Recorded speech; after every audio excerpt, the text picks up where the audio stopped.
dan langit. Kami memuja Engkau Tuhan. Engkaulah Allah kami, Raja di Raja, Raja segala Raja yang kami muliakan. Hanya Engkau yang patut menerima segala pujian, hormat dan kemuliaan.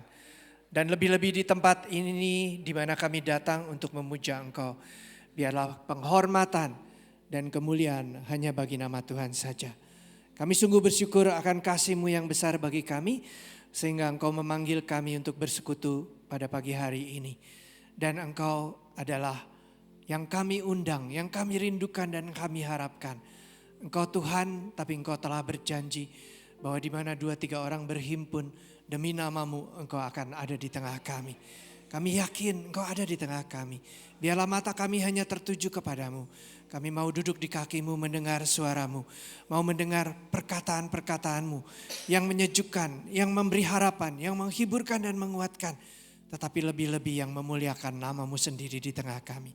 Terima kasih untuk kehadiran-Mu dan kami siap mendengarkan firman Tuhan. Berkata-katalah kepada kami semuanya. Di dalam nama Tuhan Yesus Kristus kami berdoa dan bersyukur kepada Tuhan. Semua boleh berkata amin. Persilakan duduk. Terima kasih untuk tim pujian penyembahan. Boleh.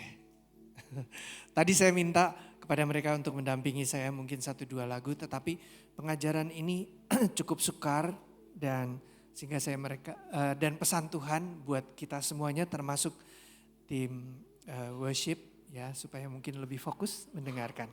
Terima kasih. Hari ini kita bicara mengenai kerajaan yang sungsang. Boleh ditampilkan slide-nya. Apa itu kerajaan yang sungsang? Nanti pelan-pelan ya, ini pembahasannya agak jauh baru kita sampai kepada pengertian yang sebetulnya. Kerajaan yang sungsang adalah judul dari sebuah buku karangan Donald B. Kraybill. Next slide. Ada kutipan dari buku itu. Saya membacanya sudah puluhan tahun yang lalu, udah lupa.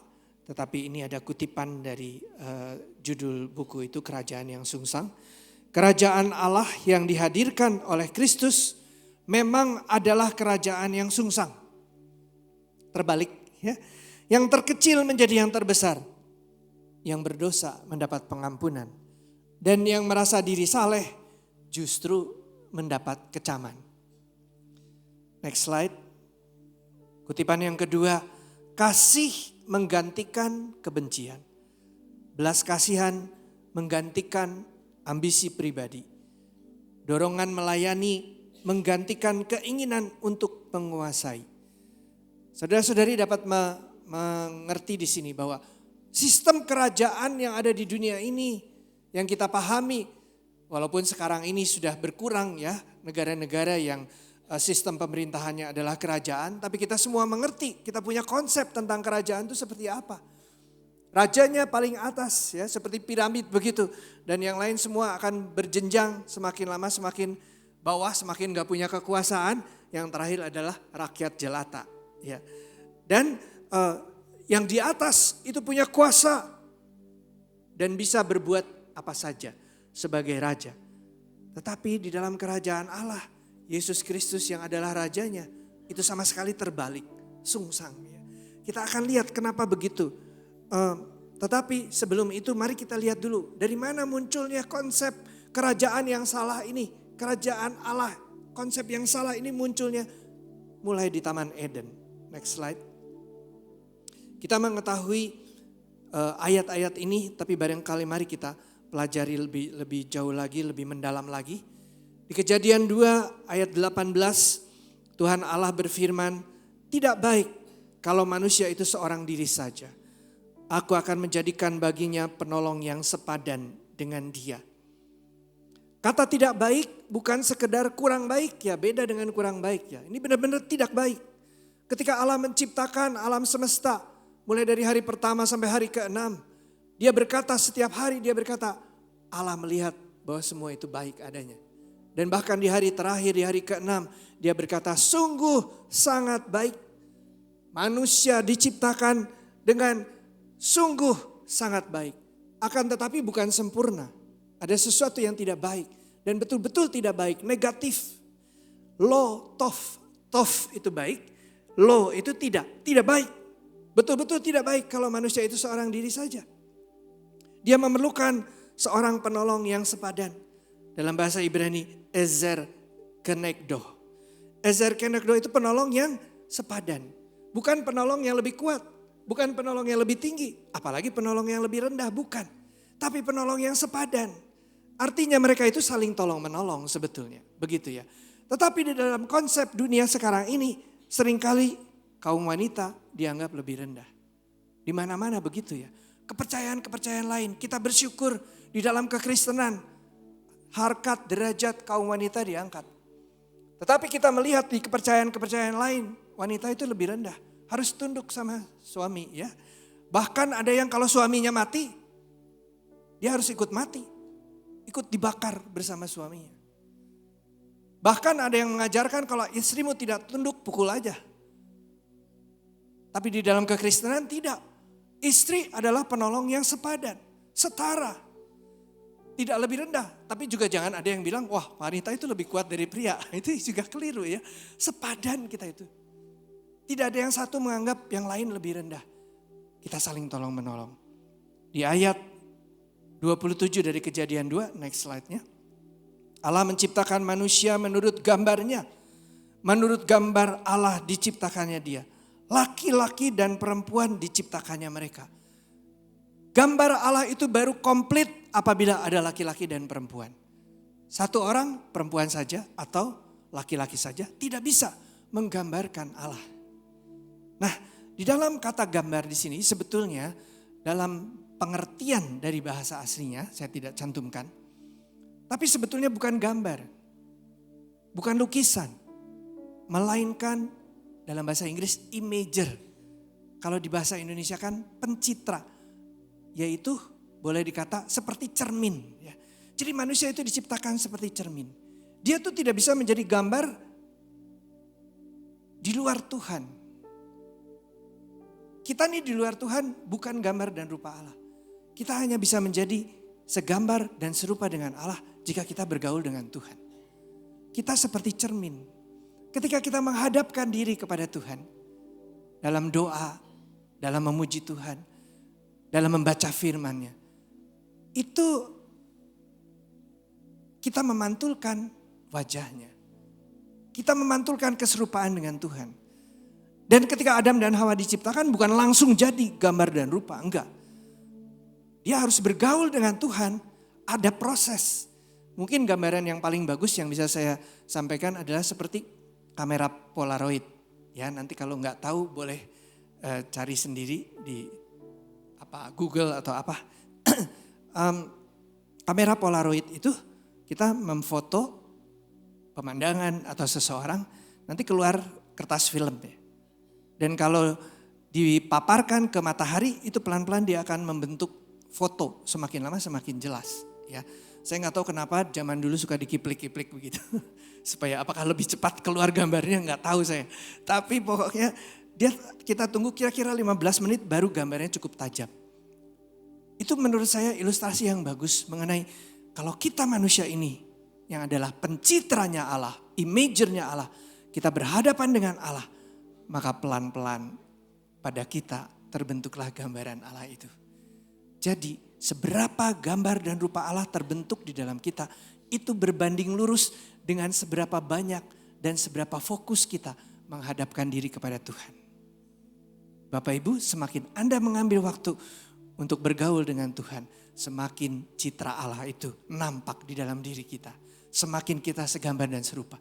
Tapi kalau kita tidak mengambil waktu untuk itu, untuk menyembah Tuhan, maka gambar itu tidak bisa terbentuk ya Bapak Ibu ya. Ini saya kok teringat pujian I'm coming back to the heart of worship. Ya, itu karangan Matt Redman. Pada satu hari di gerejanya itu pendetanya menyadari, bukan dianya sendiri tapi pendetanya menyadari, ini jemaat saya sudah jadi consumer worship katanya. Apa artinya? Mereka menganggap pujian penyembahan itu hak mereka untuk membuat mereka merasa nyaman di hatinya.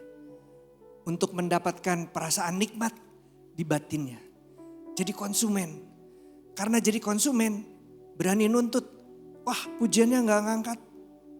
Aku cari gereja lain aja. Atau wah, ini gak diurapi pemusiknya, pemujinya. Jadi saya gak bisa worship. Itu jadi konsumen namanya ya. Konsumen worship.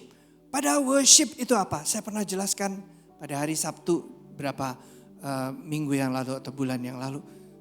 Saya mengatakan kata worship itu proskineo bahasa Yunani ya. Pros itu bergerak menuju. Kineo itu mencium. Ketika kita menyembah Allah, kita bukan mencari supaya kita merasa nyaman dan enak dan merinding-merinding, bukan. Kita sedang datang memberikan cinta kita kepada Tuhan.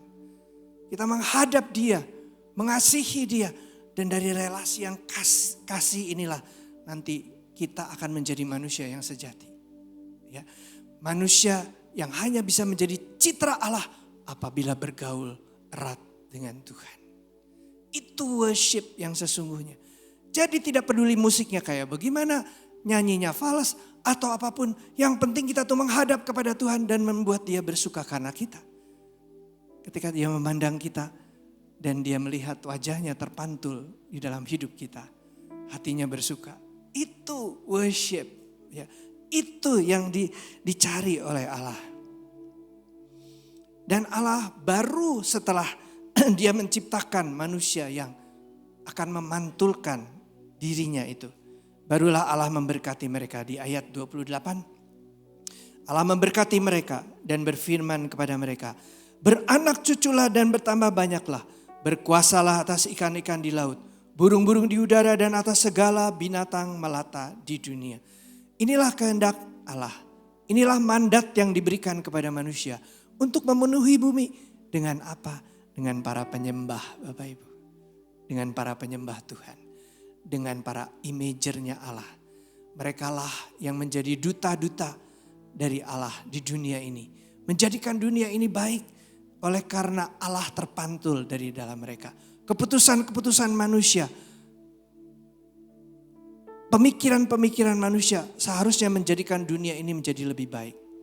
Itulah mandat yang diberikan Allah kepada kita semua. Berkuasa bukan dalam arti hebat menjadi jagoan atau punya kuasa untuk menindas. Bukan. Berkuasa untuk menjadikan semuanya baik. Tetapi kemudian dosa mulai masuk di dalam dunia. Kita tahu berdasarkan mandat ini iblis mulai mengusik supaya tidak terjadi apa yang dikehendaki Allah. Saya lompat ke Kejadian pasal 3 ayat 4 dan 5. Tetapi ular berkata kepada perempuan itu, sekali-kali kamu tidak akan mati. Sebaliknya Allah mengetahui bahwa pada saat kamu memakannya, matamu akan terbuka. Dan kamu akan menjadi seperti Allah, tahu tentang yang baik dan yang jahat. Perhatikan yang dicetak tebal. Adam dan Hawa sudah diberitahu bahwa kalau kamu makan buah pohon pengetahuan baik dan jahat itu, pada hari kamu memakannya, kamu akan mati. Tetapi kenapa mereka bisa dekat-dekat ke pohon itu ya? Saya pikir kalau kita diberitahu ini akan mendatangkan maut bagimu, kita akan jauh-jauh. Tapi kenapa si iblis melalui ular itu bisa berbicara kepada Adam dan Hawa? Mungkin sekali waktu ada hanya curiosity ya, rasa ingin tahu. Mungkin lewat dekat-dekat. Dan si ular itu kan katanya binatang yang paling cerdik di antara segala binatang yang ada. Jadi dengan kecerdikannya dia memikat mereka untuk mendekat. Saya pikir buahnya pasti bukan apel. Karena saya nggak gitu suka apel. Kalau lihat apel saya nggak akan mendekat. Ya. Tetapi kemungkinan duren saudara-saudara. Ya enggak? Jadi ketika mereka agak dekat, si iblis menyentil duren yang paling matang, yang paling bagus. Dia jatuh ke bawah dan langsung terbuka krak, dan bunyi. Maka Adam dan Hawa waktu lewat, bunyi apa itu? Dia lihat, oh wow, buah bagus sekali, belum pernah lihat, belum pernah nyoba. Itu warnanya kuning dan kelihatannya empuk, ya, lembut. Lalu mulai harumnya terbawa oleh angin ke hidung mereka. Maka mereka bilang, waduh kok enak sekali nih, wangi surga nih gitu. Jadi mereka mendekat dan terjadilah percakapan si ular dengan perempuan ini. Dan dengan berani ular mendiskreditkan Tuhan dengan berkata, kamu tidak akan mati. Tuhan bilang kamu akan mati, tapi kamu tidak akan mati. Aku lebih tahu dari Tuhan. Kamu percaya sama aku. Kamu tidak akan mati. Kedua, matamu akan terbuka kalau makan buah ini. Dan kamu akan jadi seperti Allah, tahu tentang yang baik dan yang jahat. Buat apa mereka tahu tentang yang baik dan yang jahat? Saya mempertanyakan motivasi ini. Kenapa kepingin tahu tentang yang baik dan yang jahat? Bukankah mereka tahu yang baik sudah cukup? Segala sesuatu yang diciptakan Allah di alam semesta itu baik. Dan mereka pasti mengetahuinya sedikit banyak. Mengapa mereka harus tahu yang jahat? Ini adalah kesombongan. Pingin tahu segala sesuatu. Pingin jadi seperti Allah. Padahal mereka memang diciptakan untuk menjadi seperti Allah. Tetapi hanya di dalam persekutuan dengan Tuhan mereka bisa jadi seperti Allah. Sekarang mereka mau jadi seperti Allah tanpa Allah. Cukup dengan makan buah itu, instan jadi seperti Allah. Sekarang mereka bisa berkuasa seperti Allah. Mereka barangkali berpikir mereka bisa mencipta seperti Allah. Dan yang lebih jahat sebetulnya adalah mereka kepingin independen, terlepas dari Allah. Bisa memutuskan sendiri. Kalau mau bikin apa-apa gak usah konsultasi dengan Allah. Dan lebih-lebih Allah kok ngelarang-larang kita makan buah seenak itu sih gitu. Jangan-jangan betul kata iblis, Allah itu tidak ingin kita jadi seperti dia. Kita harus tunduk di bawah dia.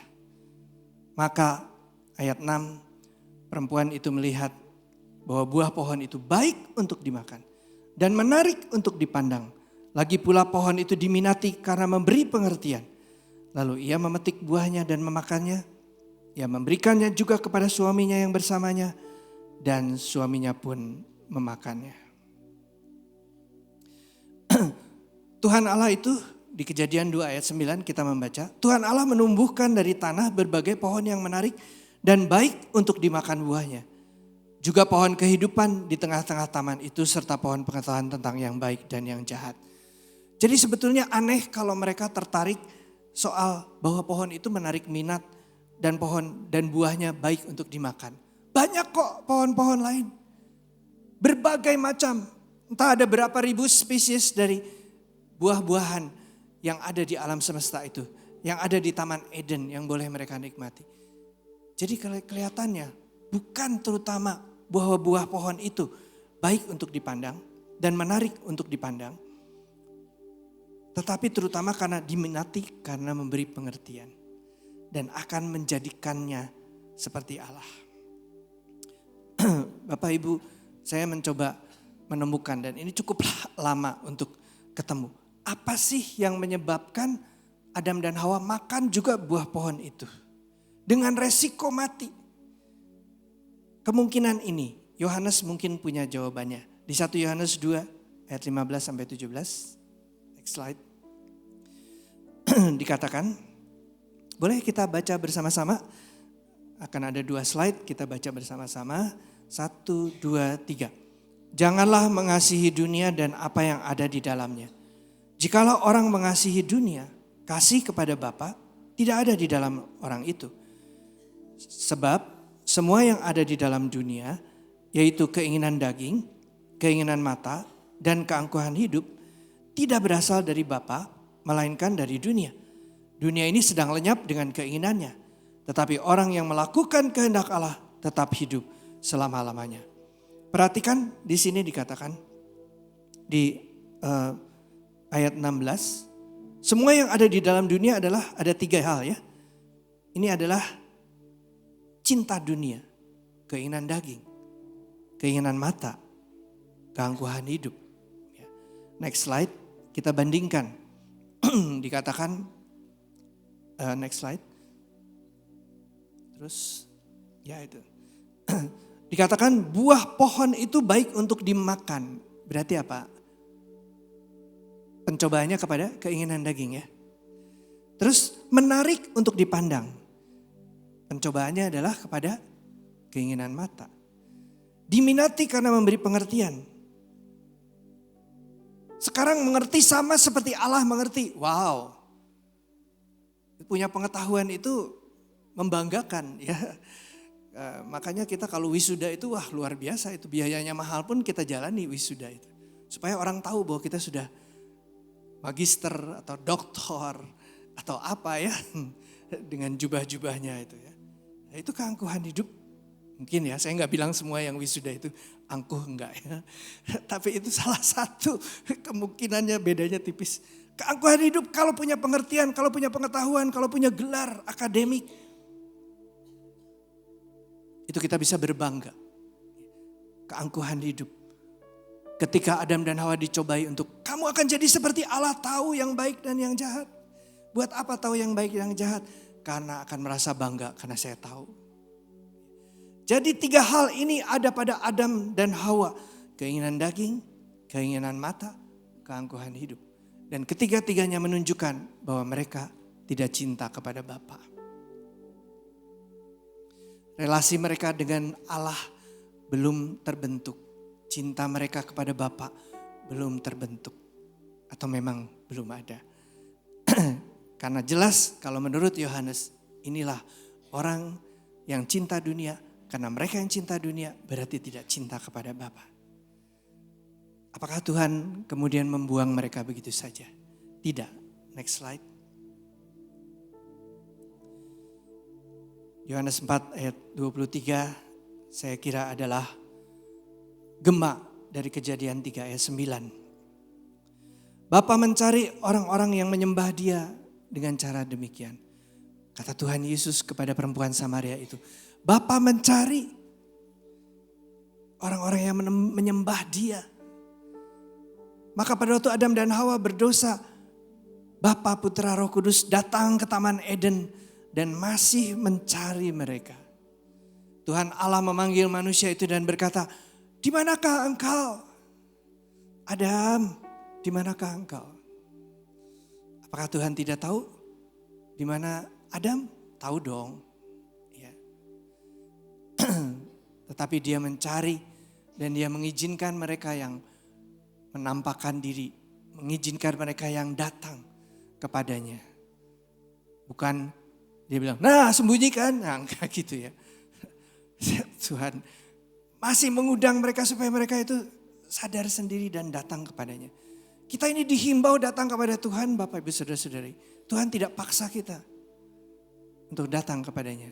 Tapi kita dihimbau, diundang untuk datang kepada Dia. Tuhan itu sangat lemah lembut, sangat baik, sangat murah hati. Maka Dia tidak memaksa umatnya untuk menjadi penyembahnya. Harus lahir dari hati kita untuk mencintai Dia, untuk menyembah Dia. Next, Kejadian 3 ayat 12. Jawab manusia itu. Ketika Tuhan bertanya, kenapa kamu makan buah itu? Manusia itu, Adam, menjawab, perempuan yang kau berikan di sisiku, dialah yang memberi buah dari pohon itu kepadaku dan aku makan. Di sini mulai kelihatan keretakan dari relasi. Relasi Adam dengan istrinya dan relasi Adam dengan Allah. Dia mendakwa Allah, engkau yang memberikan perempuan itu di sisiku. Dia yang membuat aku berdosa kepadamu. Jadi salah siapa? Paham ya? Tuhan yang disalahin. Siapa lagi? Perempuan itu yang salahin.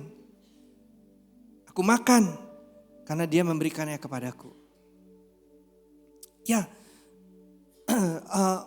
Hawa itu diciptakan sebagai penolong. Maka ini agak simpati saya bagi kaum perempuan. bahwa perempuan itu memang nalurinya untuk menolong. Lebih daripada kaum pria. Itu kalau ada acara-acara bakti sosial kayak gitu, yang kerja itu lebih banyak perempuan daripada laki-laki biasanya. Karena senang untuk perempuan tuh kalau nolong, tuh nalurinya begitu.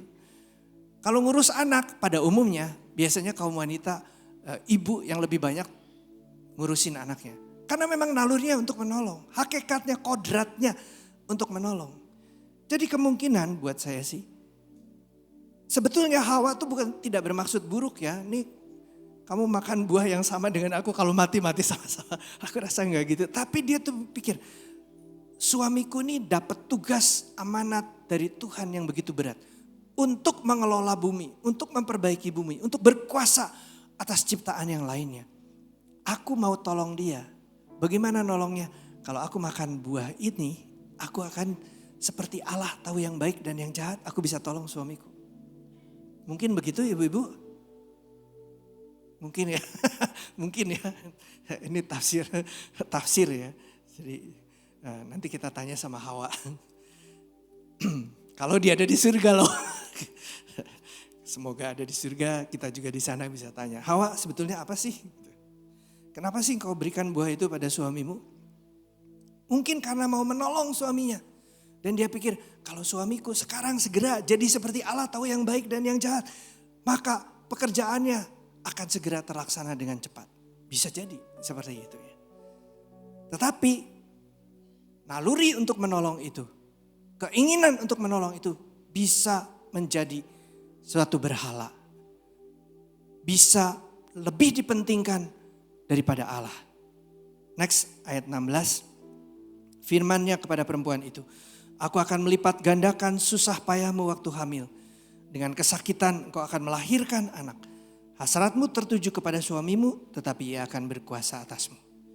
Nah, di sini mulai terjadi disrupsi di dalam keluarga. Seorang perempuan, seorang istri masih akan tetap rindu untuk punya anak. Untuk beranak cucu. Tentu tidak bisa dengan tanpa bantuan suaminya ya. Jadi suami istri ini akan memiliki anak dan memenuhi bumi, melaksanakan amanatnya Tuhan untuk memenuhi bumi, untuk beranak cucu. Tetapi di dalam panggilan itu sekarang ada yang negatif, yaitu susah payah waktu hamil. Seharusnya tidak, tapi sekarang ada susah payah. Tapi biarpun susah payah, nanti kalau udah punya anak, kepengen lagi punya anak. Betul ya.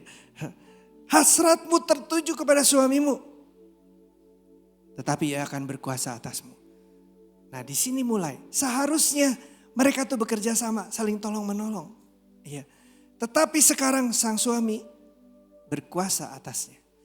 Ini adalah akibat dari dosa. Ya. Dan kita melihat di dunia begitulah yang terjadi. Ya. Tetapi nanti ada solusinya Bapak Ibu nanti ya. Sekarang satu pertanyaan lagi, saya tuh masih penasaran.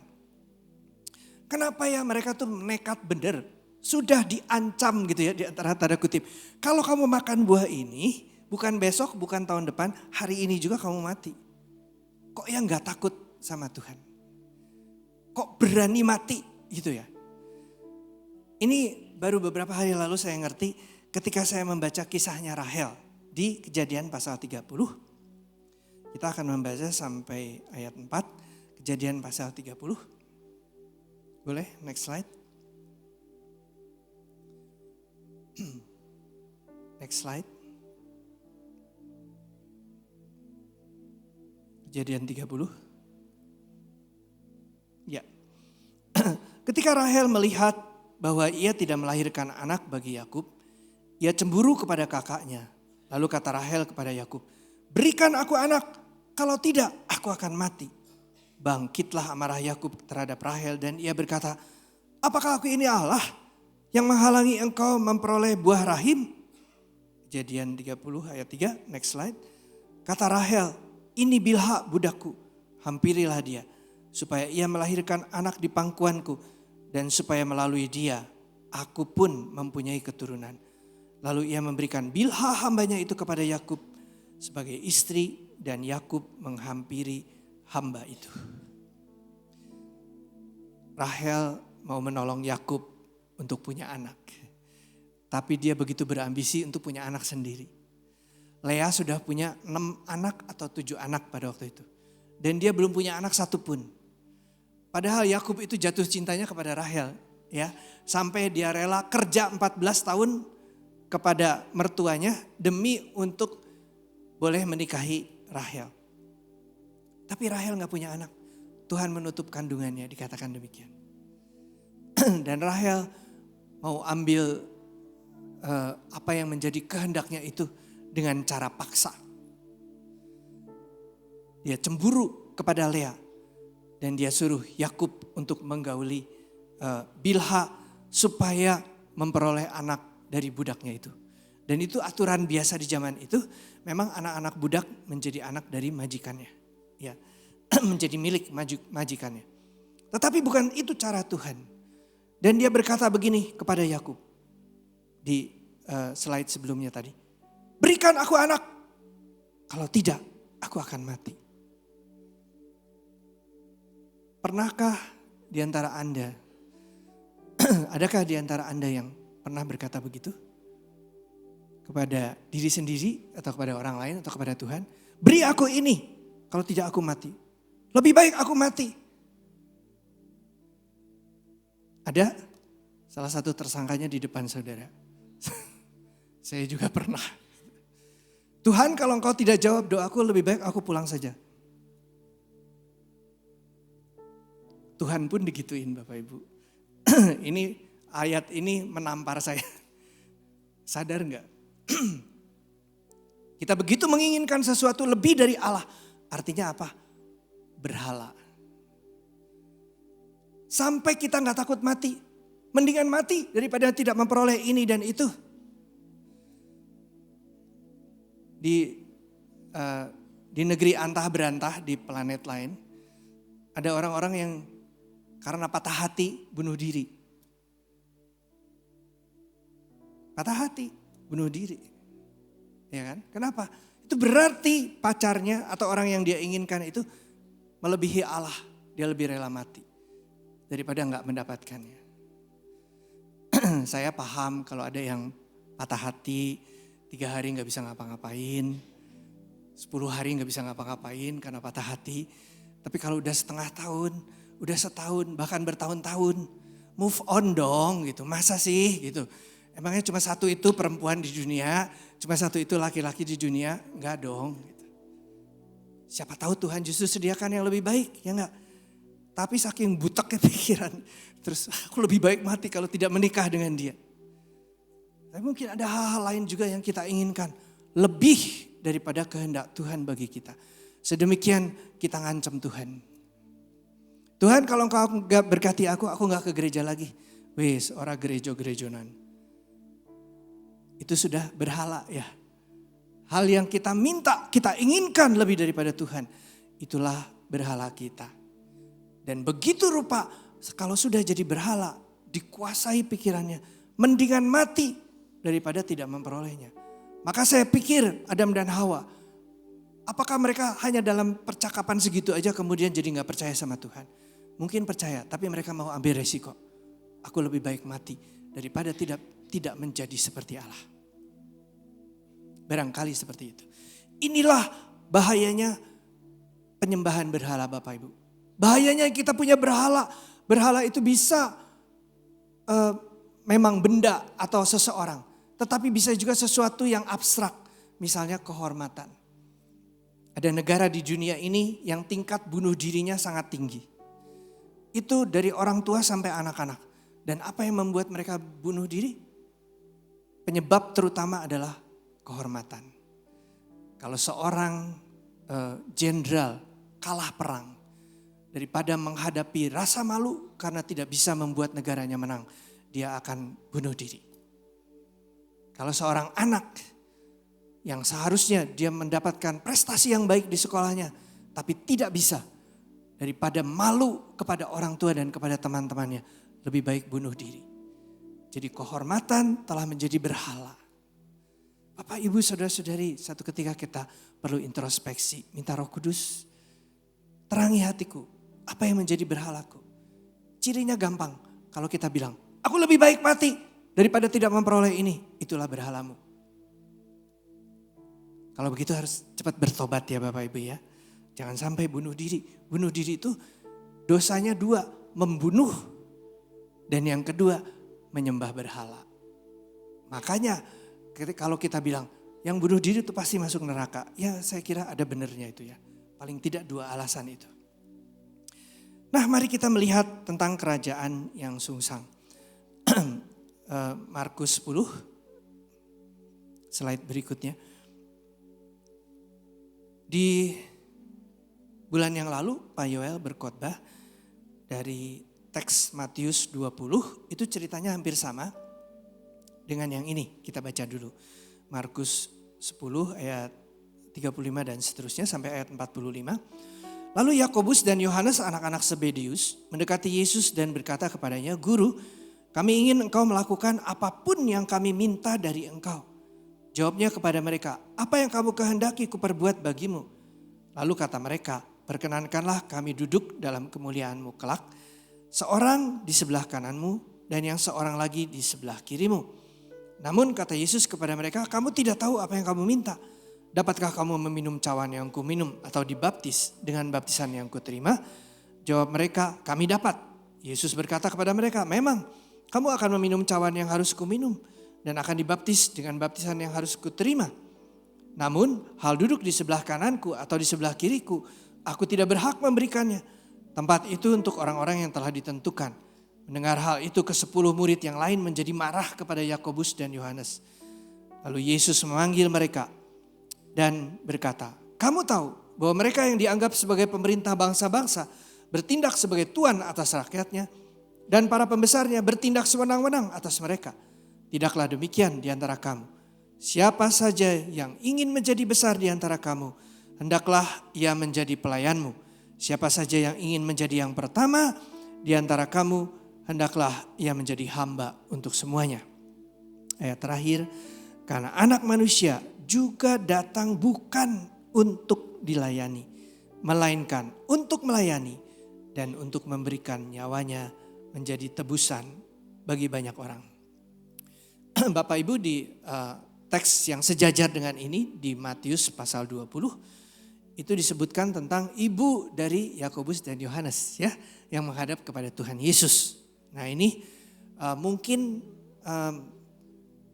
Salome itu ibunya Yakobus sama Yohanes, istrinya Zebedius, mungkin belajar dari Maria.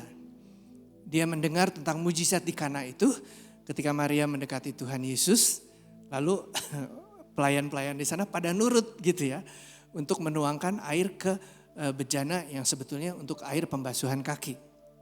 Nah, jadi sekarang ibunya yang menghadap. Tapi di Markus ditulisnya Yakobus sama Yohanes menghadap sendiri. Mungkin juga mereka sebetulnya membujuk ibunya untuk ayo kalau ibu yang ngomong sama Tuhan Yesus, mungkin Tuhan Yesus lebih mengabulkan daripada kami yang ngomong gitu ya. Atau sungkan kalau kami yang ngomong begitu. Nah, entah yang mana kejadiannya atau terjadi 2 kali bisa juga. Tapi yang penting inti dari pengajaran ini yaitu kita melihat Tuhan Yesus berkata, siapa yang ingin menjadi besar di antara kamu, hendaklah ia menjadi pelayanmu. Siapa yang ingin jadi yang pertama di antara kamu, hendaklah ia menjadi hamba dari semuanya. Next slide. Di dalam Yakobus dan Yohanes, walaupun mereka sudah lama ikut Yesus, ada tabiat untuk berkuasa atas bumi. Dan tabiat itu masih begitu kuat di dalam diri mereka. Mereka pikir Tuhan Yesus akan jadi raja di bumi ini. Kami mau jadi ajudan-ajudannya, jenderal-jenderalnya, berkuasa juga atas bumi. Dan di dalam benak mereka, kerajaan Allah disamakan dengan kerajaan dunia.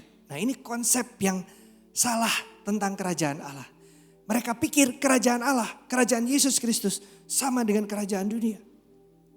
Rajanya itu pasti orang-orang yang paling berkuasa sesudah raja. Next slide. Jadi gambarannya kira-kira seperti yang di sebelah kiri itu. Tuhan Yesus bertahta, lalu di bawahnya Yakobus dan Yohanes, di bawahnya lagi 10 rasul. Makanya 10 rasul itu ngamuk ya. Mereka tersinggung. Wow, kamu berdua mau lebih tinggi dari kita ya. Gitu. Jadi di bawahnya lagi orang percaya lainnya, orang banyak. Di bawah mereka. Nah itu konsep kerajaan. Piramida. Yang paling puncak, itu yang paling berkuasa. Yang di bawahnya kurang berkuasa. Jadi naluri sang pria-pria ini yang adalah murid-murid Yesus untuk berkuasa. Itu membuat mereka berkata seperti itu. Tetapi Tuhan Yesus membalikkan hal itu. Dia berkata apa? Gambar di sebelah kanan itu. Barang siapa yang mau menjadi yang pertama, harus menjadi yang melayani semuanya. Siapa yang melayani semuanya di sini? Tuhan Yesus sendiri. Ya. Salah. Konsepmu tentang kerajaan salah. Aku bukan duduk di atas piramid itu. Bukan di puncak piramid. Justru aku di bawah. Piramidnya dibalik. Justru orang banyak semuanya inilah yang aku layani. Next slide. Beberapa waktu setelah itu kita berjumpa dengan Tuhan Yesus dan murid-muridnya lagi di ruang atas. Apa yang dilakukan oleh Tuhan Yesus? Dia membasuh kaki murid-muridnya. Dia yang seharusnya paling tinggi, raja di raja. Sekarang melakukan tugas pelayan. Mencuci kaki. Melayani semua muridnya. Tuhan Yesus bertanya, mengertikah engkau apa yang aku lakukan hari ini? Kita tidak tahu. Pelan-pelan barangkali baru mulai mengerti ya. Baru mulai mengerti bahwa mau menjadi besar itu berarti menjadi pelayan. Menjadi yang pertama itu berarti menjadi hamba untuk semuanya. Itulah pesan firman Tuhan bagi kita. Bapak Ibu saudara-saudari, kita diundang untuk menjadi seperti Tuhan Yesus. Berkuasa itu bukan berarti kita bisa mengendalikan segala sesuatu. Berkuasa untuk melayani orang lain. Nah, bagaimana gambarannya? Sekarang implikasinya bagaimana nih gitu? Penerapannya dalam hidup kita.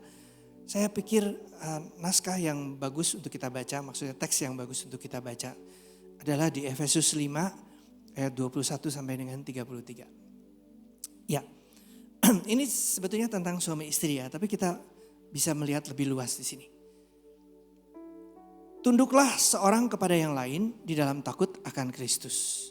Hai istri, tunduklah kepada suamimu seperti kepada Tuhan, karena suami adalah kepala, kephalei istri, sama seperti Kristus adalah kepala, kephalei jemaat, dialah yang menyelamatkan tubuh. Nah, berhenti dulu di sini.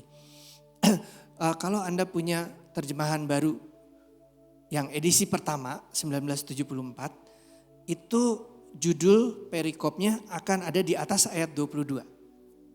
Tapi terjemahan baru edisi kedua, judul perikopnya ada di atas ayat 21. Dan itu yang lebih tepat. Jadi perikop ini dimulai dengan perkataan, tunduklah seorang kepada yang lain di dalam takut akan Kristus. Hai suami, tunduklah kepada istrimu. Hai istri, tunduklah kepada suamimu. Yang betul begitu. Ya. Ini konsep yang bertentangan dengan baik dunia sekarang yang umum maupun dunia di zaman dulu. Di zamannya Paulus, ketika Paulus menulis surat ini, dia menulis kepada orang Efesus. Efesus itu kota Romawi, bukan kota Yahudi. Isinya adalah orang-orang Romawi yang dianggap kafir atau Gentiles ya oleh orang-orang Yahudi. Dan mereka itu konsepnya pada umumnya adalah bahwa istri itu harus tunduk kepada suami, begitu ya. Tidak ada saling menundukkan diri. Ya. Apalagi Yahudi. Kalau Romawi mendingan, Romawi ini liberal ya. Yang Romawi itu istri-istri boleh minta cerai, tapi kalau Yahudi nggak mungkin. Hanya suami yang boleh berinisiatif menceraikan istrinya. Jadi itu ada hierarkinya. Kata kephalei, kenapa saya cantumkan di situ? Karena konsepnya kepala itu dilayani oleh tubuh. Sama seperti kalau kita ada organisasi atau institusi yang namanya kepala, itu nanti dilayani oleh yang di bawah-bawahnya. Ya, kepala itu yang paling tinggi, yang paling dihormati, yang topnya kita. Yang lain semua melayani dia. Tapi Tuhan Yesus menjungkir balikan ini. Ya. ayat selanjutnya, ayat 24. Karena itu sebagaimana jemaat tunduk kepada Kristus, penundukannya masih, Bapak Ibu. Demikian jugalah istri kepada suami dalam segala sesuatu. Hai suami, kasihilah istrimu sebagaimana Kristus telah mengasihi jemaat dan telah menyerahkan dirinya baginya. Bapak-bapak, kita disuruh mengasihi istri sebagaimana Kristus mengasihi jemaat, yaitu dengan menyerahkannya baginya. Ketika kita sebagai suami gitu ya, menyerahkan diri kepada istri, itu berarti kita mendahulukan dia ya. Kita mendahulukan kepentingannya daripada kepentingan kita. Kita mendahulukan kesejahteraannya daripada kesejahteraan kita. Itu berarti efeknya sama dengan menghormati. Kalau istri menghormati suami, dia akan mendahulukan suaminya. Kepentingan suaminya. Karena dia hormat kepada suaminya. Tapi seorang suami yang mengasihi istrinya, apalagi seperti Kristus menyerahkan dirinya kepada jemaatnya, dia juga mendahulukan istrinya, menghormati istrinya. Kalau tidak hormat sama istrinya, mana bisa menyerahkan kehendaknya kepada istrinya. Nah, cuma di sini yang ada agak kacau sedikit karena konsep atau pemikiran dunia itu dan tidak dikendalikan oleh roh, maka Hawa bukannya menolong suaminya, bukannya menghormati, tapi malah memboikot rencana Tuhan dalam hidup suaminya.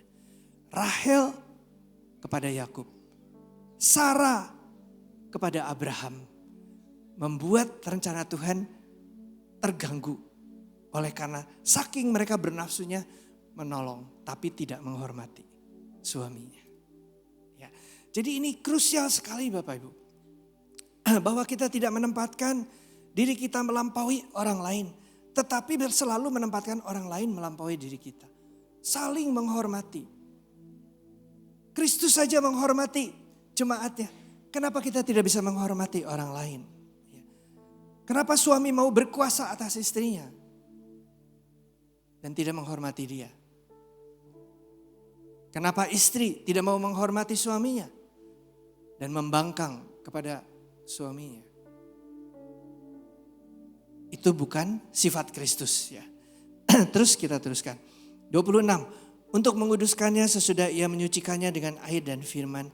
Supaya dengan demikian ia menempatkan jemaat di hadapan dirinya dengan cemerlang, tanpa cacat atau kerut atau yang serupa itu. Tetapi supaya jemaat kudus dan tidak bercela. Lihatlah Kristus, dia tidak memikirkan kepentingannya sendiri. Dia datang bukan untuk dilayani, melainkan untuk melayani. Yang dipikirkannya, bagaimana jemaat, bagaimana pengantinku menjadi tidak bercacat celah, cemerlang, tanpa kerut atau yang serupa itu. Sampai dia rela mati demi jemaat Tuhan. Inilah kehidupan yang paling mulia yang bisa kita jalani. Yaitu hidup tidak lagi mikir diri sendiri. Pikirnya cuma dua, Tuhan dan sesama kita. Itu hidup yang akan sangat memerdekakan. Dan menjadi berkat, betul-betul menjadi berkat bagi dunia. Menjadi cermin dari Allah. Mungkin pernah mendengar istilah imago Christi atau citra Kristus. Kita ini jemaat Tuhan dipanggil menjadi imago Christi. Pantulan dari Sang Kristus. Kalau Kristus rela memberikan nyawanya bagi jemaatnya. Bagi orang lain. Kita pun diminta untuk mau menyerahkan nyawa kita, jiwa kita untuk orang lain. Yohanes 3 ayat 16 kita hafal. Tapi 1 Yohanes 3 ayat 16 jarang hafal. Karena di situ dikatakan, sebagaimana Kristus pun rela menyerahkan nyawanya bagi orang lain. Kita pun mendapatkan panggilan yang sama untuk rela menyerahkan nyawa kita bagi orang lain. Dunia akan jadi surga Bapak Ibu kalau kita tidak hidup lagi buat diri sendiri. Kalau kita hidup semata-mata buat Tuhan dan buat orang lain. Ini berat ya Bapak Ibu ya. Bukan hal yang mudah. Tapi kita tidak di Taman Eden, kita di Taman Getsemani. Di mana keakuan kita dimatikan. Di mana kita selesai dengan diri kita. Seperti khotbah Pak Pramono ya, minggu lalu ya. Selesai dengan diri kita, sudah cukup ngurusin diri sendiri. Sekarang ngurus Tuhan dan orang-orang lain. Saya harap Bapak Ibu mau masuk ke dalam kedalaman Kristus. Seperti ini kedalaman Kristus. Tidak lagi memikirkan dirinya sendiri, hanya jemaatnya. Kalau seorang suami tidak mikirin kepentingannya lagi, hanya bagaimana supaya istrinya hidup berbahagia, mendapatkan kehidupan yang sepenuhnya. Kalau seorang istri juga memperlakukan suaminya dengan cara seperti itu. Itu surga dunia ya. Tapi menyangkal diri itu bukan gampang. Apalagi memikul salib. Apalagi mengikut Tuhan Yesus. Hari demi hari kita seperti itu. Saya teruskan pembacaannya. Ayat 30-31, karena kita adalah anggota tubuhnya. Sebab itu laki-laki akan meninggalkan ayahnya dan ibunya dan bersatu dengan istrinya sehingga keduanya itu menjadi satu daging. Bapak Ibu, ini ayat sering dibacakan di pernikahan, tetapi saya bertanya-tanya, berapa banyak laki-laki yang meninggalkan ayah ibunya untuk bersatu dengan istrinya ketimbang istri-istri yang meninggalkan ayah ibunya dan tinggal bersama suaminya? Pak mau menjawab? Kebanyakan yang mana? Kebanyakan istri-istri yang meninggalkan orang tuanya ya. Nah itu, ini kerajaan yang sungsang Bapak Ibu. Suami-suami meninggalkan, laki-laki meninggalkan ayah ibunya. Padahal yang umum di dunia ini adalah seorang suami akan mengambil seorang perempuan menjadi istrinya, dikeluarkan dari rumah orang tuanya, ya kan? Padahal di sini dikatakan laki-laki akan meninggalkan ayahnya dan ibunya dan bersatu dengan istrinya. Nah, saya kira kita tidak usah mengubah tatanan. Nanti saya dilempari batu sama orang-orang. Tapi Bapak Ibu, sebetulnya ini gambaran dari Kristus ya, ayat 32-33. Kata Paulus, rahasia ini besar, tetapi yang aku,